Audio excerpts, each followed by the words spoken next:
Je 7. den, co den začne stejně. Vymetu prach a zametu celý dům. Voskuju drhnu leštím a neochvějně. A než zametu znova je 7:45 a pak si román čtu. A někdy 2 až 3 a se svou paletou si zdobím obrázky. Pak spletu tónu bar a oběd vařit dám. A kdy už začnu i žít, se ptám.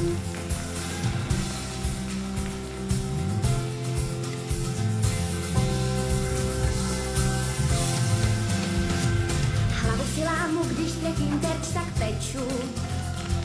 A v masce skrytá hravě si dávám mat.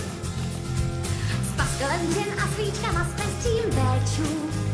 Cvičím pak tělo zrak, ušiju i diprak. Pak staré knížky čtu a kolem vádí čas. A stébla maluju a tenčí jsou než vlas. A vlasy češu si a češu zas a zas. A tvrdnu tam, kde dál tvrdnout mám. A to je málo, tak málo, tak málo, tak málo. Kdy začnu žít, se ptám. Dlouhé dny, svět žil za mým oknem. Já a sny, sama docela. Říkám si, jak jsem byla slepá, čas jsem ztrácela.